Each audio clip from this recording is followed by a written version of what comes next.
we always default to customer service and just really being big on that. And sometimes that costs you money. I could say, "Oh my goodness, that's amazing. You're pregnant. Like, let me send you the prenatal and like I'll secretly put a swaddle in there." And so then they're like, "Now you have a customer who's going to be with you for 9 months and potentially postnatal and then beyond." And so you really have to seize those opportunities to like serve the customer and make them feel the most important. It's really making those decisions I think that have been really huge in just creating a loyal customer base. Then they're like, "I love what you guys are doing. I'm going to tell my friends about you." Welcome to the Entrepreneur's Blueprint. I'm Courtney Cook, founder of Monarch COO, where I help mission-driven entrepreneurs grow their businesses. Each week, I sit down with inspiring entrepreneurs to explore the stories behind their successes and challenges. Whether you're just dreaming of starting a business or already building one, this podcast is here to show you that entrepreneurship is more attainable than it might seem, with insights for every stage of the journey. Jacob and Kristen Willis, a husband and wife entrepreneur team, founded We Heart Nutrition with a mission to help men and women access research-backed supplements to live energetic and joyful lives. Dedicated to creating the highest quality supplements, they combine their passion for science with their heart for making a difference. We Heart Nutrition is pro-mama, pro-baby, pro-life, and proudly donates 10% of sales to pregnancy care centers, providing critical support for families facing unplanned pregnancies. Their vision is to promote vibrant health while championing compassion and life-affirming care. Let's dive into today's conversation and see what it takes to build a business. Hey, Jacob and Kristen, thank you so much for joining me today on the podcast. Have been looking forward to this conversation for a really long time, so thank you. We have too. Thank you so much for having us. It's so fun. Well, we'll kick off just by getting everyone oriented with who you are. So if you don't mind just sharing about your business, what you do, who you serve, and how long the two of you have been business owners. Yeah, totally. So we are We Heart Nutrition, and we sell high quality vitamins for women of all stages. And we just launched our men's line. And so we always use the most bioavailable forms of vitamins. We're direct to consumer through our website, so an e-commerce website. And we've been in business for over 15 years, but not all as We Heart Nutrition. So we'll get into that. But we've been business owners since we've been married in 2010. But We Heart Nutrition launched on August 1st of 2023. So we are still kind of a little baby company. That is awesome. I can't believe that it's like your entire marriage. That's just really what you guys have known is working together. What a unique perspective. I'm excited to hear more. So I guess let's start with what inspired the idea for We Heart Nutrition. Yeah, so it's kind of a long story and takes many turns, but we'll give you the short version. We actually grew up together. So we knew each other when we were kids and went to the same church. My dad was a pastor, baptized Jacob when he was a little fifth grader. So we've known each other forever, which has been great, but obviously we didn't date or anything. And then he went off to college and got his business degree and ended up becoming a photographer. I'm 4 years behind. So right when he was starting his career, I was just going into college and I actually thought I'm going to be a nurse. I love math and science. And so I went in as a nursing major and then decided that I was a little too sensitive for that field. I'm like, I love kids. I want to work with them. And they're like, wait, no, I can't handle doing this on a day-to-day. So I kept kind of that sciencey background, but ended up getting a business degree as well. And then when we got married, we joined forces and started our photography business and a few little businesses during that time as well. Well, that whole time we had 4 babies. And after our 4th child, we were kind of like, okay, we're working a lot of hours. We need a change. And so Jacob's dad actually has been in the supplement industry for many years, 30 plus years. Oh, wow. And so he kind of said, okay, you guys are looking for a change. I'm going to hire you to work for my company. And then it was in actually one of those meetings that they sort of came up with the idea for this company. Yeah, my dad basically I always knew I had an open job opportunity with him to handle marketing or finances. And he said, I'm happy to have you come work for us. But what I really think you guys should do is start your own direct to consumer brand because he's on the ingredient supply side. So he supplies ingredients to companies like ours. And so he said, Yeah. work for us as long as you want, but you and Kristen should start up your own thing. And it was perfect because with my sort of like sciencey math background, I'm like, I get to research this and create the best product that we can possibly create. So I kind of went the more sciencey direction. He went the Yeah. more business direction and was like, hey, what's our packaging going to be like? What's our, our giving back? He had kind of more of the business Mm. side and I had more of the research side. So it was sort of a match made in heaven as far as this business goes.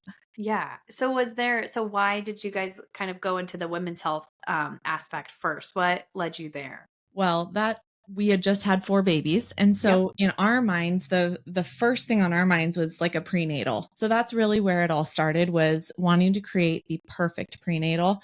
When I was pregnant with my first, went to my OBGYN and said, hey, I'm, pregnant. What should I be taking? I just bought a 1 a day from Trader Joe's or something like that. And he Hmm. said, oh, any old prenatal will do. Anything's fine. So I went and got any old prenatal. In fact, I got gummies because I was so nauseous that I didn't want to take the capsules. And then by the time we had our fourth, it was post 2020. And so I had moved over to midwifery care at that point. And my midwives were like, oh no, honey, that's not accurate that any old prenatal will do. Yeah. They're like, you're taking folic acid. You really want to make sure you're taking folate. So I Hmm. sort of got into researching what ingredients actually were going to be absorbed by my body and that kind of stuff, even before this business started. But once we decided to start this, it was like I already had some of those pieces of information going, we want to offer the best of the best. Yeah. Yeah. And one interesting story is we were going full prenatal. And then probably like 5 months before we actually went live, one of your friends that you know through school was like, wait, what about just a women's vitamin for me? Because I'm like outside of having babies. And we Yeah. were like, yeah, we probably should add in a women's vitamin. And so we grew our line, and that's one of our top selling products now. So it's amazing how Cool. you can have an intention and then it just kind of gets curved, and Yeah. you get to grow your business just by adding one product that a friend mentioned that you're like, yeah, I hadn't thought of that. Yeah. Oh, cool. Okay, before we keep going, dive into like the background. I realize like now I'm wanting to know, okay, so who does what on the business? Kristen, what do you do specifically? And Jacob, what do you do specifically? Yeah. So before we started our photography business, we sat down with a husband and wife couple who owned a wedding photography business, and Yeah. they said our biggest tip for you as a couple is to like have your roles, and you're each in charge of certain things, and one person gets to be the CEO. If they have to like make a decision, it comes down to them, but Hmm. just kind of stay in your own lanes or whatnot. That'll be the most beneficial for you guys. So we did that in photography. And when we came into this business, I took the CEO role, which people are like, oh, why would you take it? Like, that seems like you're like making the final decisions. There's literally been like 2 times in all of our working together that I've been Yeah. like, hey, I really think we should do this. And she's kind of like, no, I don't think. And I'm like, well, I'm the CEO.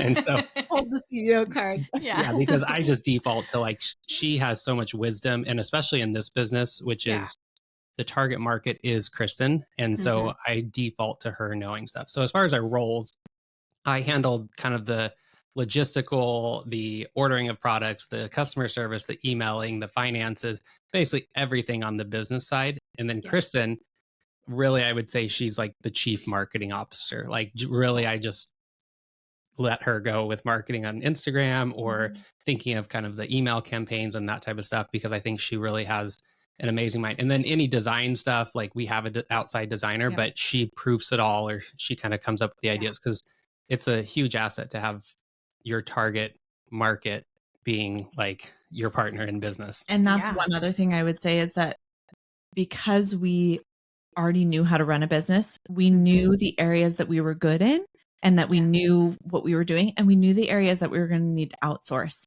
So, Hmm. for example, even early on, we knew we're going to hire a formulator, even though it's extremely expensive.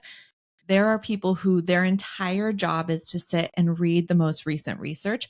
I can do my little Yeah. research, but as far as every single ingredient in that prenatal, there's 23 ingredients. So that first product, we're going, oh my goodness, this is like we're in over our heads. So Yeah. we hired literally the top formulator in the industry. Like when we say his name to industry folk, they're like, how did you get that guy? And it's through Jacob's dad's connection. So that Yeah. was a huge thing, is just knowing what we could handle and what we needed to outsource. So like you said, we hired a designer, we hired a formulator to make sure that every single ingredient was perfect, every single dosage was perfect, for pregnancy, for women who are postmenopause. They all have different needs. And so we felt really Mhm. confident, like, okay, now we know we've got the best of the best. This isn't just some, random couple on the internet Mhm. deciding what's going to go in here. We had someone who knows the research and was able to give us a reason for every single dosage.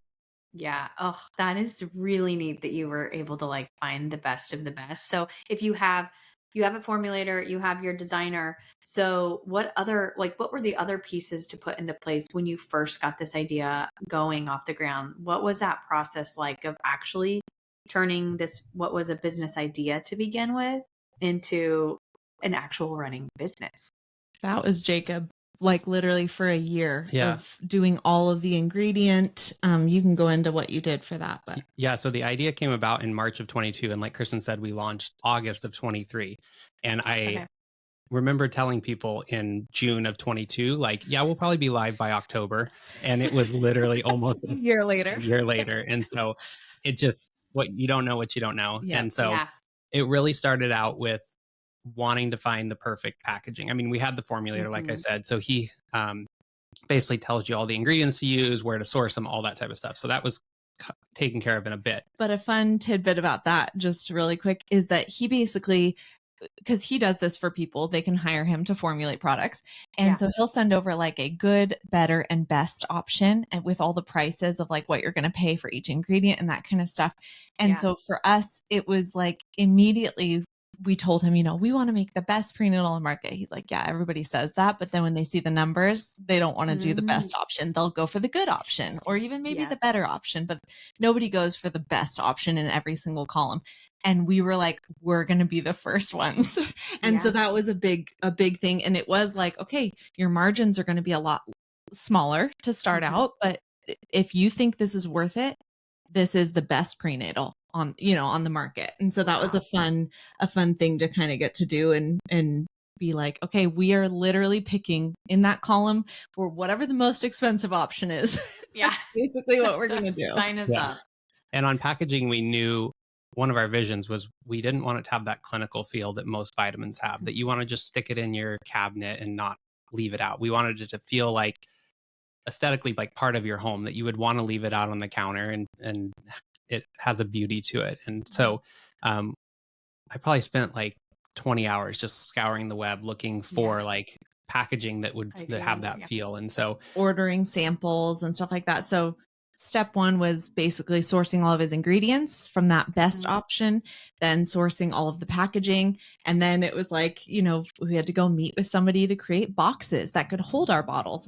It's like every Yeah. little step was a whole thing. And there were, mistakes along the way of going, oh, nope, that box didn't fit the bottle that way. Or, oh, we got Mhm. to it fit the bottle, but it wasn't staying in. And it was actually, they were coming out and breaking because they're Yeah. glass bottles. So Yeah. it's like every little step had troubleshooting that we had to figure out. yeah. And I still handled sourcing all the ingredients, which a lot of the manufacturers will do that for you, but there's a pretty significant upcharge on it.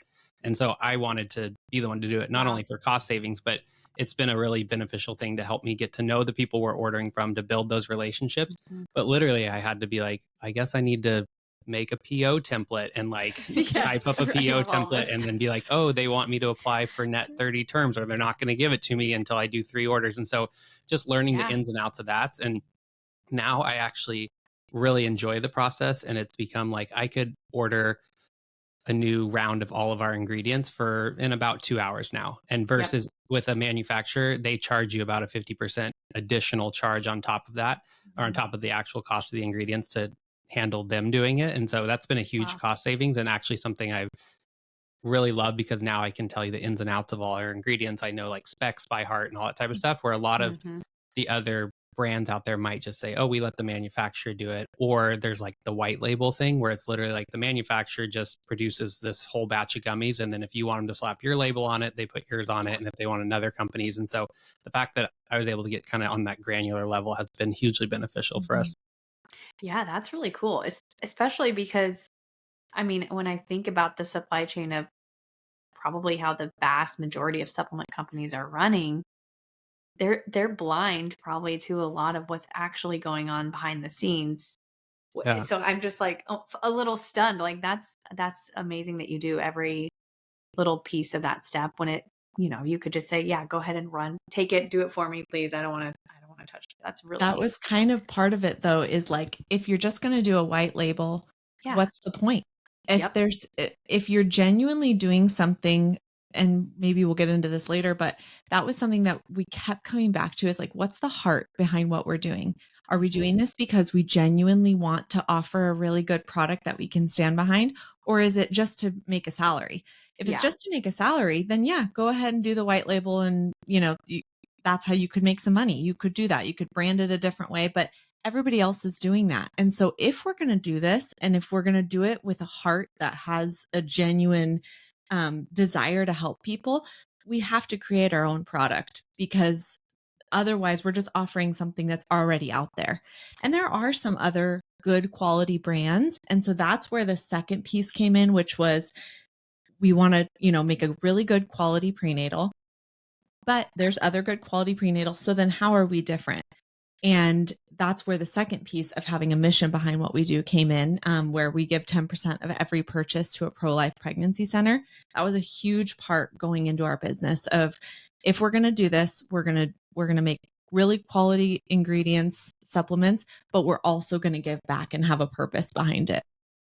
Yeah. Oh, that is amazing. So can you tell me a little bit more about what has transpired so far with just the mission and the social impact end of We Heart Nutrition? Yeah. So to date, we've donated $130,000 to pregnancy care centers, Oh which my is gosh. just a testament to our Mhm. customers and their amazing commitment to our products and the cause. A lot of people Mhm. literally choose us the first just because they know some of their money will go back to something that Yeah. they value and believe in. And so it's been amazing to talk with directors of pregnancy care centers to learn about the amazing work they're doing. A lot of the stuff you just don't see, Yeah. and so that's been a blessing for Mhm. us. And then obviously to be able to donate to them as well has just been a really fun extension of something we're already passionate about, to say like, wow, not only is this helping people feel better, Mhm. or changing a lot of people describe stuff as life changing or whatnot. So we have that aspect of it, but then also to be able to really support centers. And for a lot of them, a $10,000 check is their biggest donation in a year. And Mhm. so it can Yeah. really make a difference. It could be a nurse's salary or a new facility opening or things like that. And Yeah. that's a fun thing, is we pick one center each month that we donate 10% of sales to that center. That's actually not how we started. We started by saying we were going to do 10,000 at a time. And it took Mhm. us quite a few months to get to that first 10,000, which makes sense. We were brand Yep. new. But I remember writing that first $10,000 check just felt Oh, like, oh, the best feeling ever, because it wasn't our money. Like, yeah. this is from our customers. Our customers have bought into um, taking something that's, yes, going to help them feel better, but they want to do good while they're Mhm. feeling good. And so I remember that feeling of just being like, okay, this is happening. Like, My this is gosh. $10,000. And now in a month, at the end of each month, it's a significantly larger check, and that's every single month. So Gosh. it's been really, really fun to see how it grows. And it- Jacob always reminds me, like, you can't be embarrassed about sharing about it, because I always am like, oh, I don't want to make it seem like we're being like, we donated this Yeah. amount. Like, that's not the heart of what we're doing. He's like, no, people want to know where their money is going to, because it's their Yeah. money. Yeah. It's not our donation, it's our customers' donation. So that's been really, really fun. Each month we can tell them exactly what that center needs. So centers will apply and they'll say, hey, we need $20,000, and that's going to run our hotline, our nurses call line, for the Oh, entire cool. year.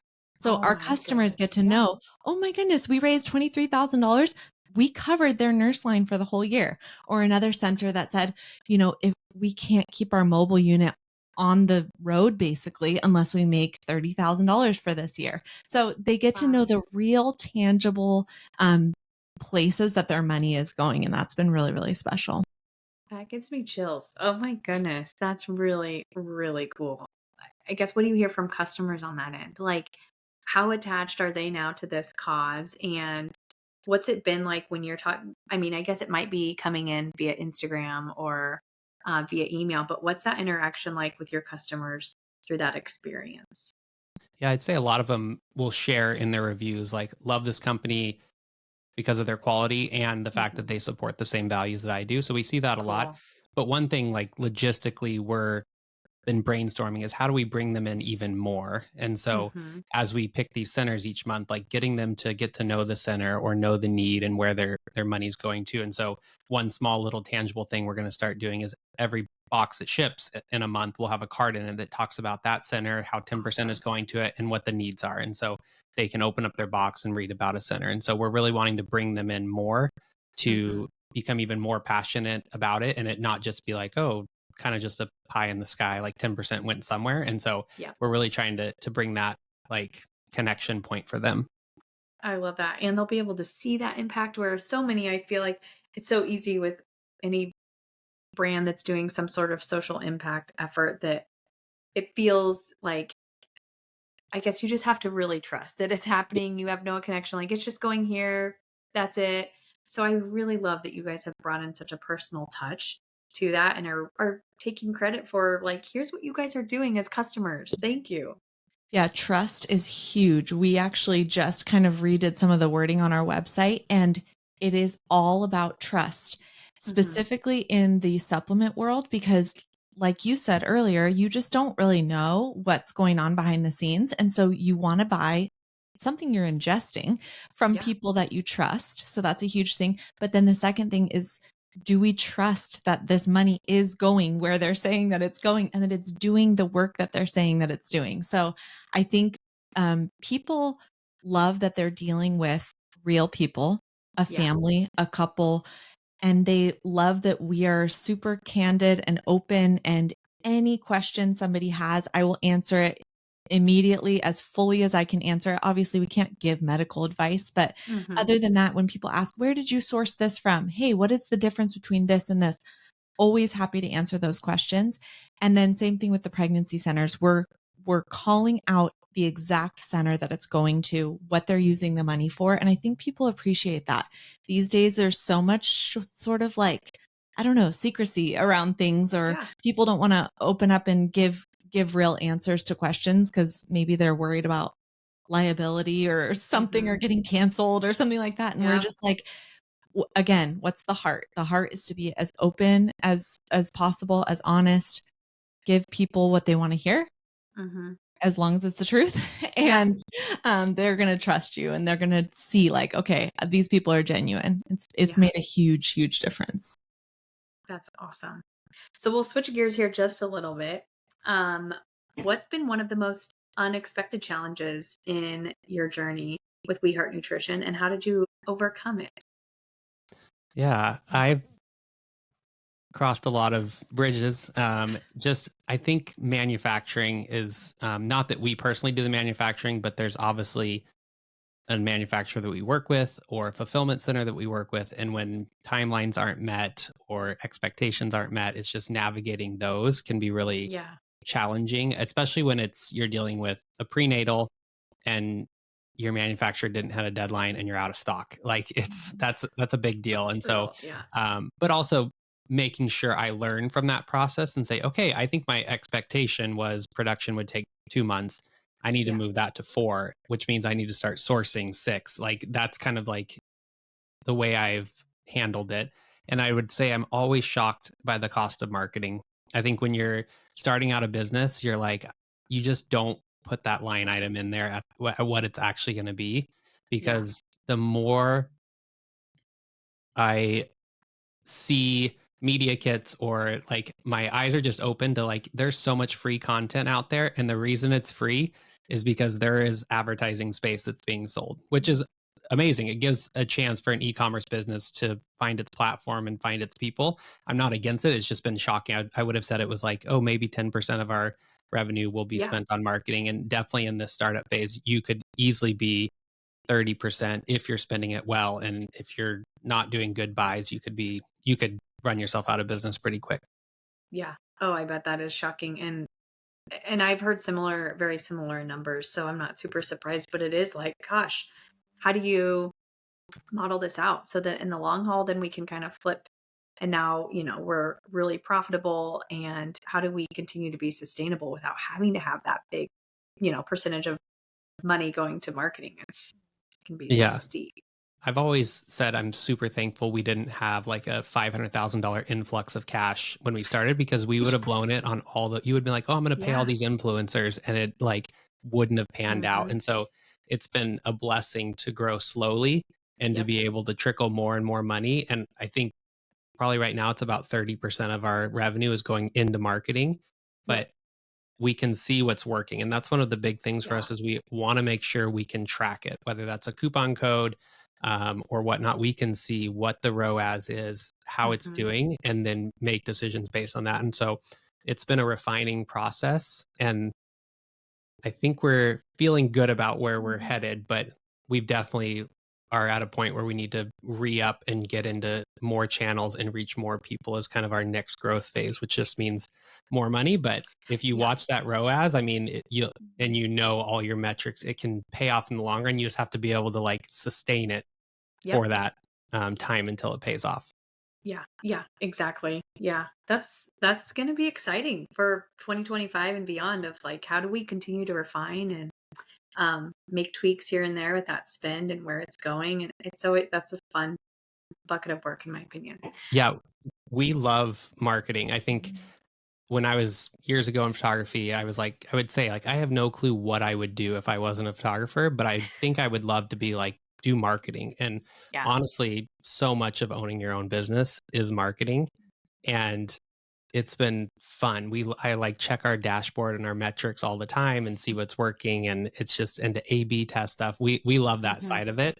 It's just shocking how much it costs, but if it works, it works. Yeah, exactly. Well, if you see the return, then Yeah. okay, we're doing okay. As a married couple, you're just constantly entrepreneurs, which is super cool. So, I guess, what, as a child, like, did you guys know that you always wanted to be an entrepreneur? Were there certain signs or experiences that you were like, oh yeah, I'm like making so much money at the lemonade stand. Like, what was it as kids where you were like, or I guess, did you have that desire as a kid or not? Yeah. As I think back on it, my dad owned his own business. They're coming up on their 30th anniversary. So I was always kind Oh, of, cool. since I was, I guess, about 10 years old, like seeing him running his own business. And he was always happy to bring me or my brothers into it to help, whether that's in the warehouse packaging. I remember as like a 12-year-old, he had some side thing. I don't know how it all came to be, but basically we folded bug traps. And it was like these cockroach traps that had some Oh, molasses thing on it. Anyways, sweet. would fold bug traps for hours, and you made a penny a trap. I remember my brother once, he wanted a new sound system that was like $600. He locked himself in a room and folded bug traps for like a week, but he got a sound system. And Wow. I remember my dad saying, hey, it seems like you're kind of like taking charge of this business. Like I'm going to move you up to 2 cents per trap or something like that. And so for some reason, Nice. I kind of had a desire to be involved in the back end. And so I think my dad's just kind of like ongoing entrepreneurially and taking that jump with the family and being like, we're going to start our own thing, was really inspiring for me. And I was thinking, and I want Kristen to comment on this. I was thinking about your dad. He's a pastor, just retired, Mhm. but he was a pastor of a small church. There's a lot about being a pastor that is running your own business. I mean, it's obviously a 100%. ministry, but your dad was able to grow a church through God's Yeah. help, obviously, and Mhm. God's leading, from being a 100-person congregation to the 3,000 it is now. And so a Wow. lot of his Wow. involvement in those decisions and board meetings or elder Mhm. meetings and that type of stuff, I think you were on the ground level of seeing that and kind of the entrepreneurial of that. Yeah, I would say he functioned almost like a CEO of the Yeah. church. But the interesting thing is, I feel like growing up, safety was a huge thing that I searched for in what career I wanted, which is why nursing was so appealing to me because I thought they always need nurses. You get Hmm. an hourly rate. This is what it is. So I actually think even though I saw my dad work really hard, do long hours, all of that stuff, it wasn't ever for profit. And so that's an interesting thing that's different because I think I got an idea of what it looked like to work really hard and to really give of your time, but I didn't see that in an entrepreneurial way Mm. until we kind of started dating and saw him and I'm like, "Hey, you're making, at the time to me, the fact that he could make $1,500 shooting a wedding, I was like, "You are rich." You Yeah, you yeah, can work one day and make $1,500 as a college student. That seemed yeah, like amazing. And so it is funny how you kind of gave me that little entrepreneurial bug. And then when we saw, how we were able to grow our photography business, that was really fun and a fun project for us to do together. I think we genuinely both, like you said, enjoy it. And we never were like stressed about it. It never felt scary or anything because we would book a year in advance. yeah, This had a different thing. Like this had a different feeling of going, okay, we're going to make this big investment up front and just pray and know that what we're doing is what we feel like we're called to do, but we don't know how it's going to turn out. And I guess we still don't know, but we have some good signs that it's going pretty yes. well so far. Yeah. Well, when you make a huge inventory investment, that changes the stakes for sure. Like that adds, I mean, and you're just managing the inventory. And I'm sure there's an expiration on what Yeah. you guys are dealing with too. And that's probably also not fun Yeah, some totally. days to deal with. Yeah. It's just the stakes are higher for sure. Yeah, on the expiration, it's funny because supplements don't technically expire, but they have a best buy date of 2 years from Yeah. manufacturer. And so we were like, we don't care that they don't technically expire. We obviously Right. want these in people's hands as soon as possible. And I remember the first few months feeling like, uh-oh, are we like, do we have too many bottles? Are they gonna, at some point expire? And it was just in that little like humbling phase where you're like, you need to be humble for a minute and then it'll sort of take off. And Yeah. now it's almost the opposite problem of like, okay, we gotta, like you said, be 4 months in advance anticipating when they're gonna sell out because we have sold out of products before. And it's like Yeah. we don't want to do that to people. They're on a monthly subscription. So Hmm. there's different challenges now, but now we're not so worried about things expiring as we were when we first started. Yeah. Yeah. Now it's like, can we ensure we can fulfill all the subscriptions and how do you Yes. manage subscriptions in and of that self? Like that's a whole also bear that you're tackling. Yep.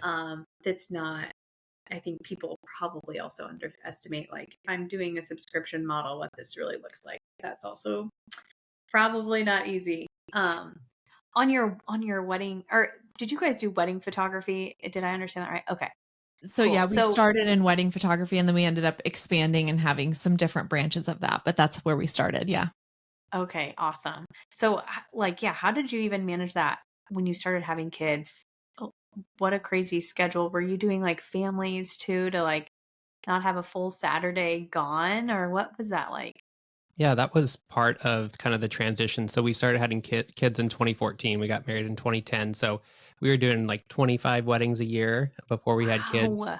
And then we started scaling that back, which basically just means we raised our prices and found kind of our middle ground. And so maybe it was Yep. 15 and then 12 by the time we had our second. And so that kind of gradually went down. And Kristen started doing very boutique high school senior portraits. So not Oh, like cool. yearbook photos, like Yep. just kind of a full 3 hour session for girls with hair and makeup. And so Cool. as the weddings went down, that started to go up and it really became like the bread and butter of what we were doing. The downside of that is while it is more weekday, as once our kids got into school, they would come home from school at 2:30 and Kristen would have a session that started at 2:45 or 3 and then typically a meeting, we called it an ordering session in the evening. And so it got to this point by the time we had our fourth that we were just like this doesn't seem sustainable for what we want Kristen to have as a mom. I was Hmm. basically a stay-at-home dad but Yeah. then doing emails and the all the photography side of things whenever I could. We've always loved entrepreneurship because it gave us the ability to have the life we want when it came to our free time or with our kids and that type of stuff. And the photography business got to the point where it's like, this doesn't feel Yeah. like something that's going to work long term as our kids potentially do sports or just Mhm. grow up. It's life gets busy. And so that's when we were like, well, we should try something else. And the whole story kind of started there. Yeah, and I know entrepreneurs love numbers, and so it's fun to look back on those years. So our first full year together, shooting together, was 2010, and that year we maybe brought in, what do you think, like $80,000 as Sure. photographers? The last 5 years of doing our photography studio, we were bringing in $350,000 for 5 years in a row, just doing Wow. photography, which in the photography world is unheard of because you only have so many hours and you're a Yeah. photographer. How do you You but max out. Yeah. you max out. And we were only doing that those last few years, maybe 8 weddings a year. Hmm. So it wasn't even primarily weddings where that 350 was coming from. It was mostly the high school seniors. So I would do Wow. a 2-hour shoot and most high school seniors would spend around $1,500. So it was like a very good business. It was just the time block that did not work. It was like the time that I would need to be with my kids was the time that Yeah. I had to be photographing seniors. And so Mhm. I feel like it's always fun as an entrepreneur to hear people's like numbers and Yep. what grew from where. Yeah. Because for us each year it was like it grew and grew and grew and grew to the point that most photographers would be like, why would you ever shut that down? Right. That's a Are you just crazy? yeah, to just be a photographer. And your cost on that, what do you think the cost on that It's was? like 15%. So, yeah, you're 15%. So you're yeah. making most of that, but obviously we had like our studio and our home and all of that kind of stuff Yeah. but when we felt called to that it wasn't going to work for our family, it didn't matter what the number was. It was like we Yeah. got to be This is done. just yeah. It's not going to work for our family for me to be gone every afternoon from 3 p.m. until 9 p.m. Yeah. This isn't the life that we want. So it people ask like, "Oh, was it hard to shut that down?" I'm like, "Honestly, no." I Mm-mm. think we both felt Yeah. like, "No, this is what we're supposed to do." And so now it's funny because I have to remind myself of that. Like Mhm. it took a lot of years to get from that first year in 2010 to the last full year of photography that we did, which would have been 2021, Yeah. because we only had half of 2022. But reminding myself of that, like every business, it takes time. You're Yeah. not gonna just like immediately see this huge jump. Right. It's gonna like you're gonna have up moments and down moments, and it just takes time to build a business. Yeah. I think it's cool to see like the discernment that you guys had as you like first of all, you're changing the business model a little bit from focused on weddings only. You add in seniors and I mean, how brilliant to just like, okay, we need something that's a little less time, but obviously we're not going to like make the break now. Um, and you make that transition solidly, like you knock it out of the park, but to be able to like have the discernment to say like, this is not what is this is not going to be consistent in our future. And so we just need to make the break. I see a lot of business owners where making that cut, like they decide to cut and, and I guess sell or close their business or any or things like that. That is such a hard decision a lot of times for them to make. But like you guys seem to be very decisive of we know exactly what our calling is and what's next. And we're able to discern that and know, okay, these are our next steps. And let's just keep moving forward. I think that's commendable and unique, frankly. So that's just really cool. Yeah. It's been a great transition. I mean, going from service based to selling a physical product is a Yeah, big change, I'm and the sure. margins are totally different. The marketing Yep. is totally different. But I would say the potential of this being something that we can grow to be very significant and make a big impact is way more than it Mhm. was in photography. And so, but with that, the stress is about Mhm. 20 times more than we Yeah. ever had with the photography thing. That's what I was gonna say. That's Yeah. the interesting thing. There's so much more potential with this because we don't have to show up and do the shoots. We Yeah. can do everything on the back end, and then however much gets sold is how much gets sold. The problem is in the photography thing, we were able to control every single aspect because it was us. I was showing up to the shoot. I was helping, get the makeup done. I was able to deliver the product. We literally would drive the product and drop it off at people's houses because they were local. Yeah. We have so much less control over that kind of stuff in this business. So the stress is higher because you're going, oh, UPS is a week behind. Oh, every package that showed up in Chicago this week literally is stuck at UPS. Like we don't have control over that. So I Yep. agree that I do feel like this is a higher reward, but a higher stress situation for sure. Yep. Yep. It makes sense. It's just like the stock market, right? Yeah. Yeah. So what are some of your goals for We Heart Nutrition in 2025? Uh, we are looking to, I guess it would be about 4x in size. Wow. So we feel like it's a good stretch, but if, like I was talking about with the marketing dollars, if we really focus on injecting those in the right spot, like we really could see a decent return. And I think the product is proven, and we've gotten so many amazing reviews from our customers. We're actually, I think today we just crossed our 1,000th 5-star review, which is a fun thing Wow. to have that. That's exciting. And so Congrats. a lot of the like startup logistics are behind us, I think. And so it really Mhm. frees us up to say, okay, now we could scale this and we could take on. The challenge with Yeah. that is as you reach more of kind of a cold audience, there are probably going to be new challenges that come our Mhm. way.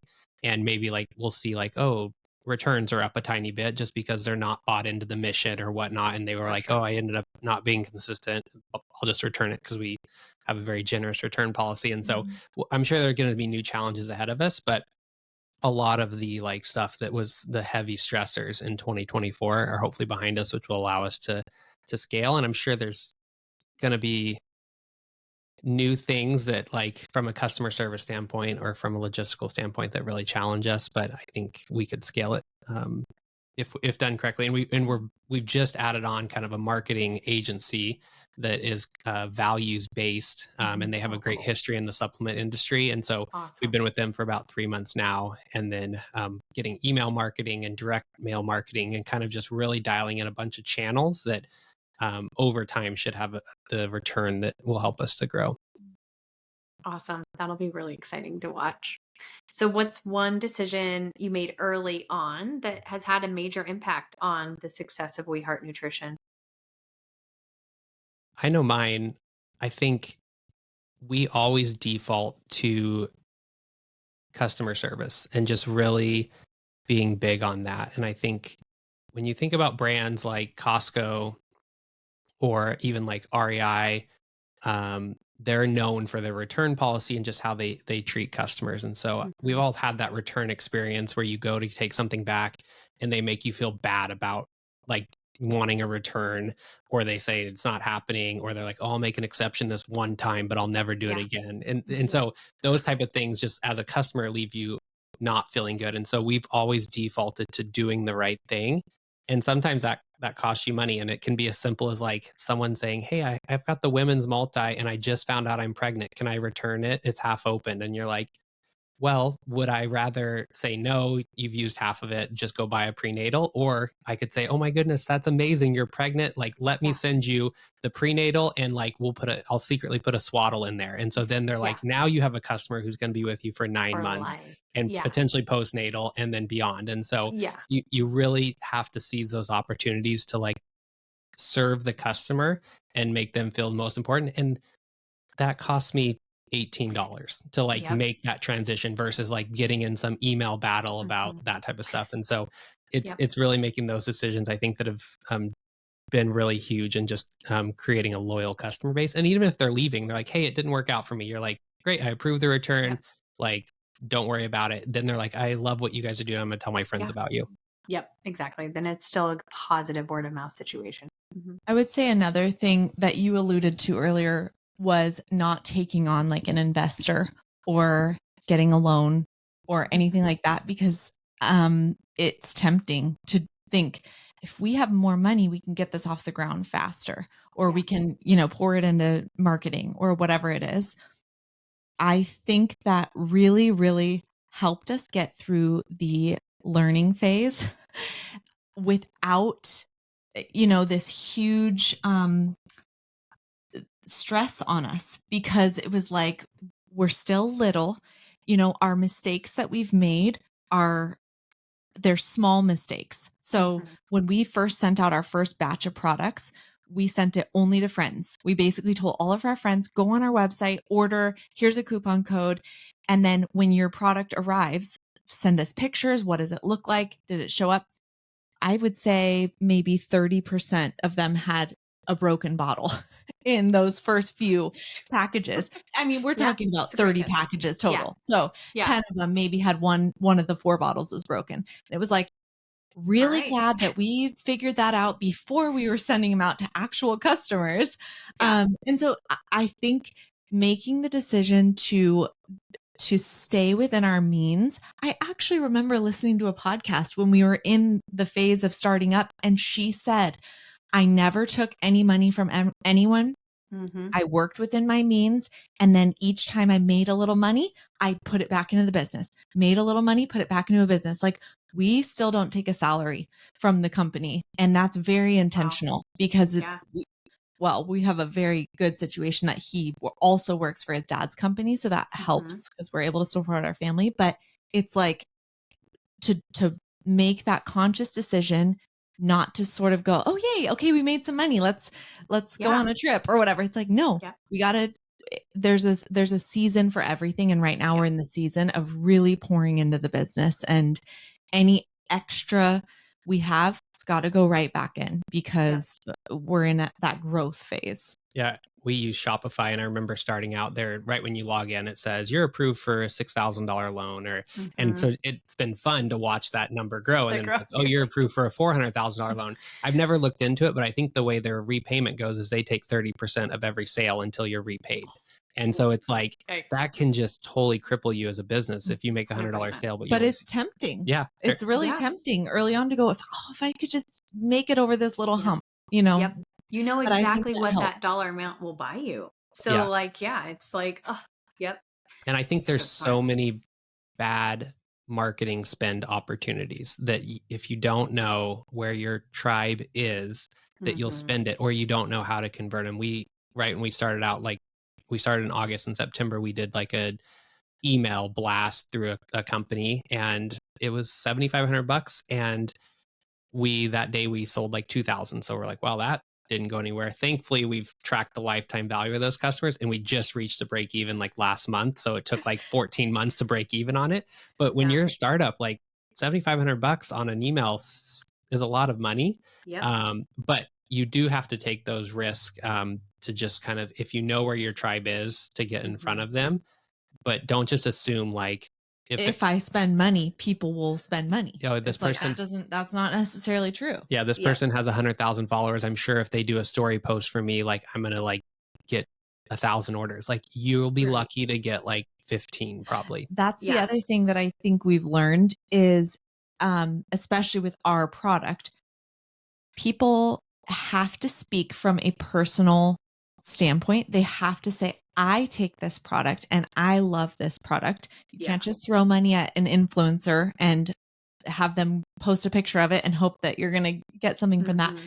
And the second thing is time. It takes time for a customer to sort of hear your name a few times we actually feel like it's like a 4-month time. Hmm. Some Yep. people, of course, are going to hear it, they're going to try it, they're going to go for it. There's a lot of people that I think it takes about 4 months for them to hear it, Yeah. really build that trust with you. They follow us for a few months, they see our content, and then they finally take that jump, try it, and then they are hooked. And it's like Mm-hmm. just realizing you can't, like you said, just throw money and assume that it's going to get you somewhere.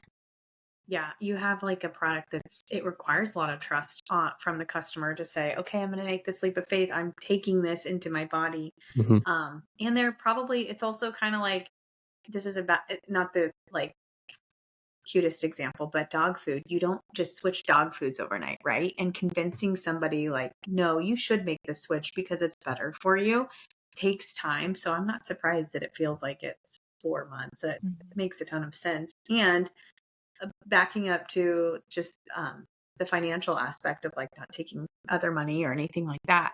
There's something about having a scarcity mindset that you're just so much more efficient and you're stewarding what you have really well that I think is awesome. And will probably just pay itself back tenfold because you're not taking out loans or anything. And that's hard. That's hard to do when you're having to buy inventory.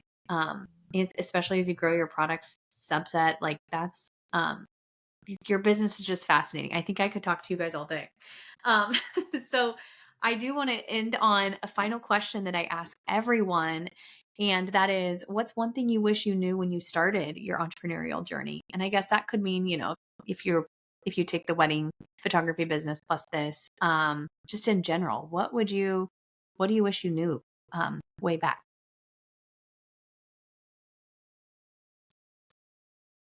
I feel like I'm just banging the same drum. Marketing is expensive Yeah. is what I wish I knew. Yeah. Because when you run all your numbers beforehand, you Yeah. just don't factor it in. And thankfully Hmm. it works out in the long run for us. But like I think I've talked to other entrepreneurs that are rosy-eyed about like, oh yeah, like Yeah. I've got this product, I'm gonna crush it. And you're like, well, you're not thinking of people aren't just gonna come out of Yeah. nowhere. Mhm. Yeah. They don't just find your website without actually searching. Yeah. Yeah, you hope they do. I mean, when we launched in August, we were like mentally prepared to sell like $100,000 because why wouldn't we? We made an Yeah. amazing product. People are going to love it. And we did $6,000 in August of 23. Right. Yep. And so, or yeah, August of 23. And so it's just been like slow and steady is better than Hmm. anything. And that kind of goes on mine, which is things take time. Hmm. And it's easy to look at where someone else is and think, I want to build that same business or I want to have that same success. Ask any of them. They're Hmm. 15 years into their journey. They're 10 years into their journey. They're, whatever it is, things just take time and you have to be patient. And if it's really something that is going to work, it'll be clear. It'll grow, steadily, and it might be slower than you would want it to grow, but it'll grow. And we had, I mean, even in the photography world, we had things that we tried that we were like, that is not worth it. We didn't like that. Yeah. That was a waste of time. That was a waste of this. So you do have to have some discernment to see whether it is something that's gonna catch on.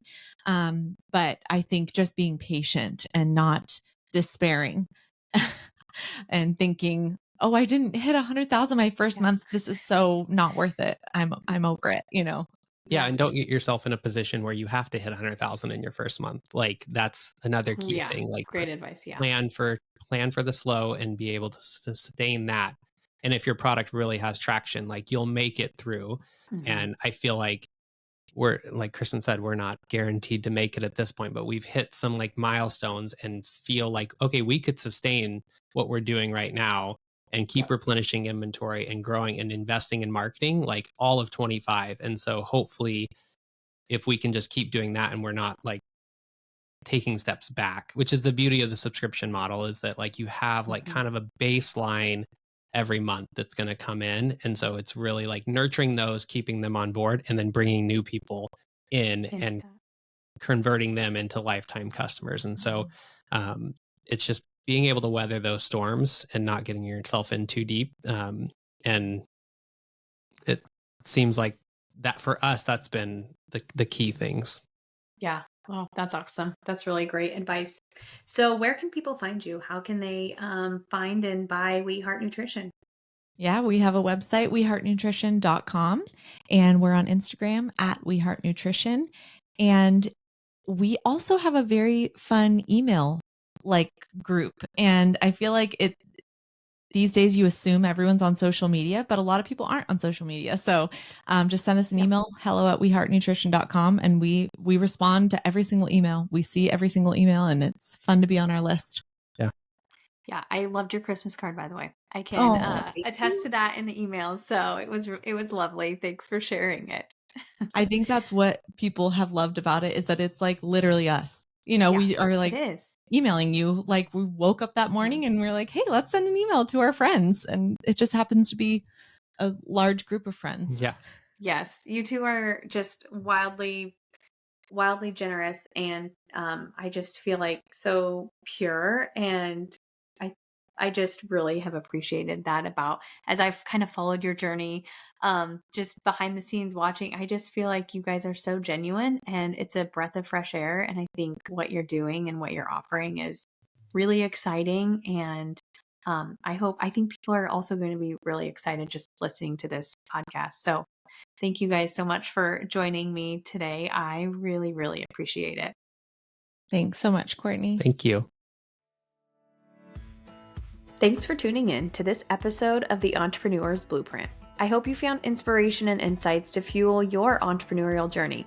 If you're looking for support in building or scaling your business profitably, visit my website or send me an email to learn more about how I help mission-driven businesses become more profitable, proactive, and efficient. If you enjoyed today's episode, please take a moment to leave a review on Spotify or Apple Podcasts. It really helps other entrepreneurs discover this show, and it would mean so much to me as well. Until next time, keep building, keep dreaming, and keep going.